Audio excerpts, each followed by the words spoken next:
Hi friends, எல்லாருக்கும் வணக்கம். எல்லோரும் எப்படி இருக்கிறீங்க? நாங்கள் நல்லா இருக்கிறோம். நீங்கள் நல்லா இருக்குன்னு கடவுள்கிட்ட வேண்டிக்கிறோம். நேற்று போட்ட வீடியோக்கு சப்போர்ட் பண்ண அத்தனை பேருக்குமே ரொம்ப ரொம்ப நன்றி. இன்றைக்கி என்ன வீடியோ பார்க்க போகிறோன்னா, நம்ம தமிழ்நாட்டிலலாம் குழந்த பிறந்தா மருந்து குழம்பு வச்சு சாப்பிடுவாங்க. எத்தனை பேருக்கு பிடிக்குங்கிறதையும் மறக்காமல் கமெண்ட் பண்ணுங்கள். அம்மாவை வரும்போது ஆல்ரெடி ஒரு 3 பாக்கெட் வாங்கிட்டு வர சொல்லியிருந்தேன். கடைசி நேரங்கிறதுனால போகிறதுக்கு டைம் இல்லைன்னு சொல்லிட்டு என்னுடைய பெரிய தம்பியோட ஒய்ஃப் ஒரே ஒரு பாக்கெட் மட்டும் கொடுத்துருந்தா. அதை தான் ஏற்கனவே ஒரு டைம் நான் சமைச்சு சாப்பிட்டேன். நேற்றுக்கு மறுபடியும் அதை நான் சமைச்சேன். அதனால் அந்த பொடியில் எல்லாமே கலந்து அரைச்சி வச்சுருக்கிறதுனால அதை நேற்றுக்கு நாங்கள் சமைச்சு சாப்பிட்டோம். அப்புறம் அம்மாவுக்கு இங்கே ஒடிசாவில் தண்ணியாக இருக்கட்டும் சாப்பாடாக இருக்கட்டும் செட் ஆகிடுச்சிங்களா சிஸ்டர் அப்படின்னு சொல்லி நிறைய பேர் கேட்டிருந்தீங்க. அம்மாவுக்கு தண்ணி கேன் தண்ணி தான். வந்த அன்னைக்கும் மராநாத்துக்கும் ஒரு 4 பாட்டில் போல் வாங்கியிருந்தேன், 20 ரூபா பாட்டில். அதுக்கப்புறம் இங்கே தாங்க ஒரு கம்பெனி இருக்குது, அங்கே நாங்கள் போயிருந்தோம். ஒரு கேன் வாங்கிட்டு வந்திருந்தேன். மறுபடியும் வீட்டில் ஊற்றிட்டு மறுபடியும் கேனை கொண்டே கொடுத்துட்டு வருவேன். நேற்றுக்கு மறுபடியும் போகும்போது அதை கொஞ்சம் வீடியோ எடுத்துகிட்டு வந்திருக்கேன். அதுக்கு எதிர்த்தாக்கில் எவ்வளோ காய்கறிலாம் தோட்டம் போட்டிருக்காங்கங்கிறதையும். வீடியோ உண்மைக்குமே இன்ட்ரெஸ்ட்டாக இருக்கும், ஸ்கிப் பண்ணாமல் பாருங்கள். என் வீடியோ இப்போ தான் ஃபஸ்ட் டைம் பார்க்கணும், ப்ளீஸ் லைக்ஸ் அண்ட் சப்ஸ்கிரைப் பண்ணிட்டு பாருங்கள் ஃப்ரெண்ட்ஸ். ஒரே ஒரு முக்கியமான கமெண்ட்டுக்கு கண்டிப்பாக ரிப்ளை பண்ணி ஆகணும். சிஸ்டர், அம்மா கொண்டுட்டு வந்த பாத்திரங்களாக இருக்கட்டும், மற்ற எந்த ஒரு பொருட்களாக இருக்கட்டும், சாரி, மெயினாக கிரைண்டர் எல்லாத்தையுமே கவனமாக பார்த்து சிக்கனமாக இது பண்ணுங்கள். நம்மக்கிட்ட ஒரு பொருள் இருக்கிற வரைக்கும் நம்ம சொந்தமாக இருக்கட்டும் வேறு யாராக இருந்தாலும் சரி நம்மக்கிட்ட இது பண்ணுவாங்க. அதே இது அந்த பொருள் இல்லாதப்போ நீங்கள் கஷ்டப்பட்டதெல்லாம் நினச்சி பார்த்துட்டு யாருக்காக இருந்தாலும் யூஸ் பண்ணுங்கள் அப்படின்னு சொல்லி ஒரு சிஸ்டர் ரொம்ப அழகாக கமெண்ட் பண்ணிங்க. ஆனாலும் அதுலேயும் அவங்க எழுதியிருந்தாங்க, நான் சொல்கிறத நீங்கள் தப்பாக நினைக்கக்கூடாது சிஸ்டர் அப்படின்னு. அந்த கமெண்ட் உண்மைக்குமே எனக்கு ரொம்ப பிடிச்சிருந்துச்சி. ஏன்னா நிறைய பேருக்கு ஹெல்ப் பண்ணி நிறைய கஷ்டப்பட்டு இப்போ ஒரு அனாதை மாதிரி உட்காந்துருக்கிறவருடைய அருமைகள் எல்லாமே எனக்கு தெரியும். அதனால் கண்டிப்பாக உங்களுடைய கமெண்ட்டை நான் ஏற்றுக்கிட்டேன். ரொம்ப ரொம்ப தேங்க்யூ. இந்த மாதிரி தெரியாத விஷயங்களை சொல்லிக் கொடுக்குறவங்களுக்கு எல்லாருக்குமே ரொம்ப ரொம்ப நன்றி. வாங்க நம்ம வீடியோக்குள்ளே போகலாம். சவுண்டாக பேசு. பேச மாட்டேன். உன் உதட கொஞ்சம் காட்டு.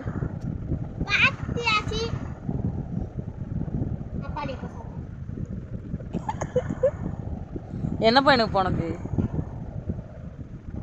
வயிறு பசிக்குதுப்பா. இம்மா எத்தனை மணிக்குமா சாப்பிட்டா? 6:30 மணிக்கெலாம் மறுபடியும் வயிறு பசிக்க உனக்கு? வயிறு பசி தானே ஆச்சு சொல்லுவாங்க.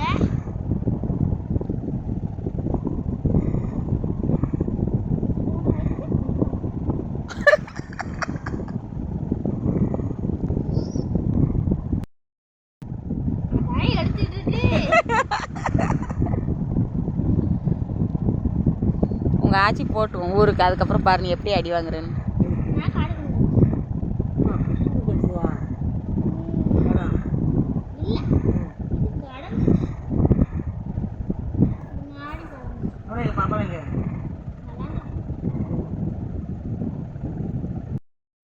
அம்மாவும் பாப்பாவும் பேசிகிட்டு இருந்ததை கேட்டுருந்துருப்பீங்க. அன்றைக்கி ஒரு நாள் எண்ணெய் காய்ச்சதை 2 நாள் ஊற வச்சுட்டு அதுக்கு பிறகு தாங்க இருக்கணும். அதனால் நானும் அம்மாவும் சேர்ந்து இருத்து ஒரு பாட்டிலில் எடுத்து வச்சுக்கிட்டோம். எத்தனை பேர் இதை எதிர்பார்த்தீங்க அப்படிங்கிறது எனக்கு தெரியாது.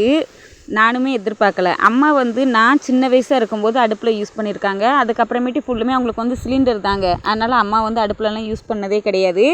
நான் சின்ன வயசில் உள்ளதை அம்மா யூஸ் பண்ணதை நான் பார்த்ததுக்கு பிறகு நானே இத்தனை வருஷம் கழித்து அம்மா ஃபஸ்ட் டைமாக அடுப்பு யூஸ் பண்ணுறதை இப்போ தான் பார்க்கேன். ஒரு வழியாக அம்மா அடுப்பை பற்ற வச்சு எப்படினாலுமே நம்ம அதனால் நம்ம அம்மா வீட்டுக்கு போனாலோ இல்லை அம்மா வீட்டிலேருந்து யாராச்சும் நம்ம வீட்டுக்கு வந்தாலோ நமக்கு ஹெல்ப் பண்ணுறதெல்லாம் அவங்களுக்கு கொஞ்சம் தனி இன்ட்ரெஸ்ட் இருக்கும். அம்மா அங்கே வீட்லேயுமே அப்படி தாங்க. தம்பி ஒய்ஃபுங்களுக்கு 2 பேருக்குமே அவங்களால முடிஞ்ச அளவுக்கு எந்த அளவுக்கு உதவி செய்வாங்களோ அதே மாதிரி தான் எனக்குமே இங்கே வந்ததுக்கப்புறமேட்டு உதவி செய்வாங்க. இது மறுபடியும் இங்கே அம்மாவாக இருக்கட்டும் பாப்பாவாக இருக்கட்டும் நானாக இருக்கட்டும் தோசை இட்லிக்கெலாம் நான் ஒரு அடிமைங்க. எனக்கு ரொம்ப பிடிக்கும் நம்ம ஊர் தோசை இட்லி எல்லாமே சாப்பிட்றதுக்கு. அதனால் மாவு அரைச்சிருந்தேங்க. இப்போ 2 நாளைக்கு ஒருக்கா மாவு அரைக்கிறேன். இன்றைக்குமே ஊற போட்டு இன்றைக்கி காலையிலுமே அரைச்சி எடுத்து வச்சுருக்கிறேன். ஃபைனலாக தோசை சுட்டு முடித்ததுக்கப்புறமேட்டு சாப்பிட்டுட்டு ஒரு 11:30 மணி போல் இருக்கும். நானும் பாப்பாவும் தண்ணி கேன் எடுக்கிறதுக்கு இப்போ ஒரு இடத்த பாப்பா காட்டுறா பார்த்தீங்களா, அங்கே தான். ஆனால் மெயின் ரோடு இந்த பக்கத்துலேருந்து சுற்றி போகணும். இப்போ இங்கே உள்ள கிளைமேட் வெயில் டைம் இல்லைங்களா. ஆனால் என்னென்னு தெரில, இப்போ இங்கே நல்ல குளிராக இருக்குது. 2வது மழையுமே நல்லா பெய்யுதுங்க. கிளைமேட் வந்து அம்மாவுக்கு ஏற்ற மாதிரி நல்லா இருக்குது. அம்மா உண்மைக்குமே நல்லா இருக்கிறாங்க. இன்றைக்கி கண்டிப்பாக லைவ் வருவோம். ஒரு 4-4:30 மணி போல் எதிர்பாருங்க. கண்டிப்பாக இன்றைக்கி லைவ் உண்டு. அம்மா பேசுவாங்க. இது ஒரு கடை, இது ஒரு கோழி பண்ணை. இப்போ பார்க்குறது வந்து நம்ம தண்ணி வாங்குவோம் பார்த்தீங்களா, அம்மாவுக்கு நான் சொல்லியிருந்தேன் இல்லைங்களா, இங்கே ஒரு ஃபேக்ட்ரி இருக்குங்கிறதையும் அன்றைக்கி நம்ம ஜும்புரி பஜாரில் நான் விசாரித்தேங்க. அப்போ தான் என்கிட்ட சொன்னாங்க இங்கே ஒரு ஃபேக்ட்ரி இருக்குது, அங்கே போய் எடுத்துக்கோங்கன்னு. 200 இல்லை 150 ரூபா கொடுத்துட்டோம்னா நமக்கு கேன் கொடுத்துருவாங்க. மறுபடியும் ரிட்டன் கேனை கொண்டே கொடுக்குறப்ப நம்ம மீதி பணத்தை வாங்கிட்டு வந்துடலாம். அங்கே வெளியில் நின்று எடுத்த வீடியோ வாங்க உள்ளே போய் பார்க்கலாம். அங்கேயுமே நிறைய பூச்செடி, அங்கேயுமே பெண்கள்லாம் வேலை பார்க்குறாங்க. மாதம் 7,000 அந்த மாதிரி சம்பளம் கொடுக்குறாங்க. இங்கே உள்ள தண்ணி ஃபேக்ட்ரி சிறுசாக தான் ஆரம்பிச்சிருக்காங்க. ஆனால் பார்க்குறதுக்கு இந்த மாதிரி தான் இருக்குது. அதெல்லாம் முடிச்சுட்டு வந்துட்டு அம்மாவுக்கு தண்ணியை தூக்கி பானையில் ஊற்றுனதுக்கு பிறகு நான் வந்து பூண்டு குழம்பு செஞ்சுக்கிட்டு இருக்கேங்க. மருந்து குழம்பு தான் நான் செஞ்சுக்கிட்டு இருக்கேன். இந்த குழம்பை எத்தனை பேர் மிஸ் பண்ணுறீங்கன்னு தெரியாது. எனக்கு உண்மைக்குமே ரொம்ப பிடிக்கும். அதனால் வேணுங்கிற அளவுக்கு பூண்டை நான், அம்மா, பாப்பா நாங்கள் 3 பேருமே முடிச்சுட்டு இப்போ வந்து அம்மா வரும்போது ஒரு 1/2 லிட்டர் கிட்ட நல்லெண்ணெய் வாங்கிட்டு வந்திருந்தாங்க. இப்போ அதை வந்து லைட்டாக வறுத்துக்கிறேன். நல்லெண்ணெயில் பூண்டுவை நல்லா வறுத்ததுக்கு பிறகு தான் நம்ம வந்து இந்த மருந்து பொடி எழுதியிருக்கு பார்த்தீங்களா, இதை வந்து தண்ணியில் கரைக்கணும். அது கூட காரத்துக்காக வேண்டி வேணால் கொஞ்சமாக லைட்டாக வத்தப்பொடி, கொஞ்சமாக லைட்டாக உப்பு, அதுக்கப்புறம் மஞ்சப்பொடி போட்டு நம்ம வந்து சமைக்கும்போது உண்மைக்குமே டேஸ்ட்டு நல்லாயிருக்குங்க. இது கூட கருவாடு போடுறவங்க போடுவாங்க. எனக்கு என்னமோ கருவாடு போட்டு சாப்பிட்றது எனக்கு அவ்வளோவா பிடிக்காதுங்க. அதனால் நான் வெறும் பூண்டு மட்டும் தான் யூஸ் பண்ணி சாப்பிடுவேன். எனக்கு அது ரொம்ப பிடிக்கும்.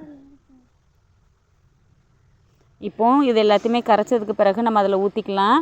ஆனால் பொடி வந்து இன்னும் ஒரு முறை சமைக்கிறதுக்கு வரும். அதுக்கப்புறம் அம்மா என்ன சொன்னாங்கன்னா, மல்லி இந்த மாதிரி நிறைய மசாலா, மிளகு, ஜீரகம், நிறைய மசாலா சாமான்லாம் சொல்லியிருக்கிறாங்க. அந்த மாதிரி உள்ளதெல்லாம் வறுத்து நீ செய்யும்போது உண்மைக்குமே டேஸ்ட்டு நல்லாயிருக்கும். நீ அந்த மாதிரி கூட சாப்பிட்லான்னு சொல்லியிருக்கிறாங்க.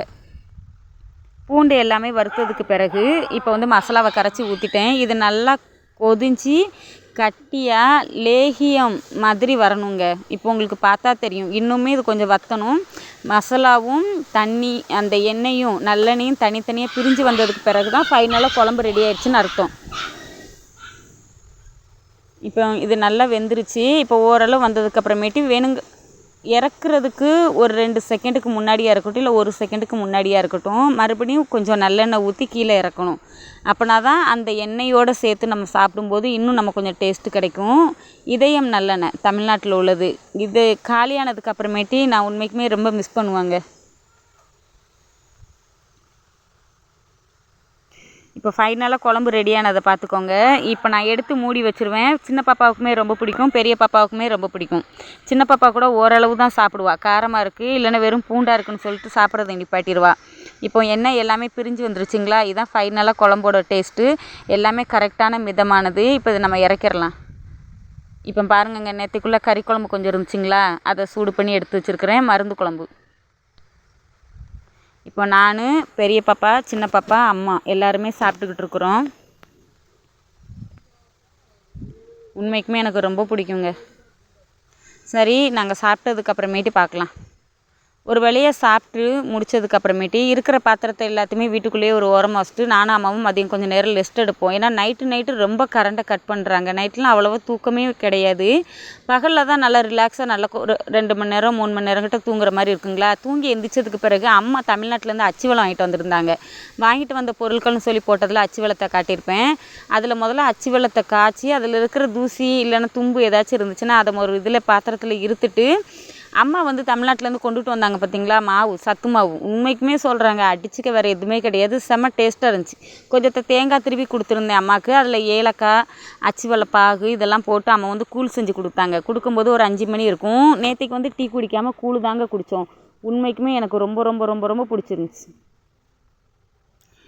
அங்கே டேங்கியில் நாங்கள் தண்ணி எடுத்துகிட்டு அதுக்கு இந்த பக்கத்தில் கொஞ்சம் ரொம்பலாம் தூரம்லாம் சொல்ல முடியாது. அங்கேயுமே காய்கறி இதெல்லாம் விளைய போடுற டைமுங்க. நம்ம வீட்டு சைட்லலாம் காய்கறிலாம் விளைய போட்டோன்னா நிறையா குரங்குகள்லாம் வந்து விளைய வைக்க விடாதுங்க. ஆனால் அங்கே வேலிலாம் அடைச்சி குரங்கையுமே அவங்க ஒரு கூடாரம் மாதிரி போட்டு அங்கேயே தங்கியிருந்து எல்லாத்தையுமே பார்த்து வளர்க்குறாங்க போல் இருக்குது. கீரை வகைகளையும் நிறைய போட்டிருந்தாங்க. முட்டைக்கோசு, காலிஃப்ளவர், பச்சை மிளகா, தக்காளி இந்த மாதிரி நிறைய காய்கறி இதுகள்லாம் போட்டிருந்தாங்க. உண்மைக்குமே பார்க்குறதுக்கு நல்லா இருந்துச்சு.